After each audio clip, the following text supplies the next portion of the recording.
എന്താണ് പ്രശ്നം? അയ്യോ തമാശ ചേട്ടന്മാരെ, ഭയങ്കര തമാശ. നമ്മുടെ സുഹൃത്തുക്കൾ ഇങ്ങനെ ഫോട്ടോകൾ അയച്ചിട്ടുണ്ടായിരുന്നു. ഇതുപോലെ ഫിറോസ് ഖാൻ നിങ്ങളുടെ ഫോട്ടോ വെച്ച് പഴനിയിൽ വൻ കച്ചവടം നടക്കാണെന്നൊക്കെ പറഞ്ഞിട്ട് എനിക്ക് ഫോട്ടോസൊക്കെ അയച്ചിട്ടുണ്ടായിരുന്നു. ഇതെങ്ങനെ സംഭവിച്ചു? അപ്പൊ നമുക്ക് നേരെ നമ്മൾ മാസ്ക് ഇട്ടിട്ട് ഒരു ഫുൾ ജാർ സോഡ തരുമോ ചോദിക്കാം ആദ്യത്താ. വേണ്ട, അവിടെ എന്റെ ഫോട്ടോ വെച്ച് രതീഷ് അവിടെ ഫുൾ ജാർ സോഡ വായിച്ചു നോക്കിക്കണം. ഞാൻ മാറി രതീഷ്. നീ ഇത്രയും ഭയങ്കരനായ വിവരം ഞാൻ അറിഞ്ഞില്ല.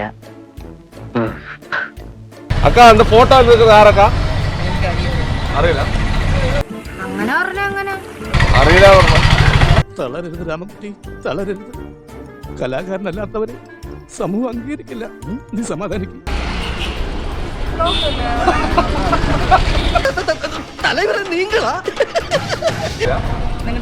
എന്റെ പേര് ഫിറോസ്. ഇത്രക്ക് പോപ്പുലറായ എന്നെ കണ്ടിട്ട് മനസ്സിലായില്ലടാ ജാടത്തേണ്ടി. അപ്പൊ ഞാൻ അവരൊക്കെ പറഞ്ഞിട്ട് ഇതേപോലെ അത് ഇല്ലീഗലാണ്, ഇങ്ങനെ അനുമതിയില്ലാതെ ഫോട്ടോ എടുത്ത് ഉപയോഗിക്കാൻ പാടില്ല എന്ന് പറഞ്ഞിട്ട്, പിന്നെ സാധാരണപ്പെട്ട ആളുകളാണ്, പാവങ്ങളാണ്. നന്നായി, നിന്റെ എന്റെയൊക്കെ മനസ്സ് ശുദ്ധ, അതുകൊണ്ടാ നമുക്കൊക്കെ ഇങ്ങനെ തോന്നുന്നു. നമ്മളിപ്പോ ഒരു മോഹൻലാലും മമ്മൂട്ടി റേഞ്ചിൽ കെട്ടി തോന്നുന്നത്.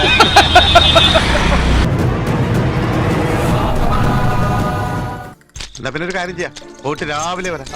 Bye bye.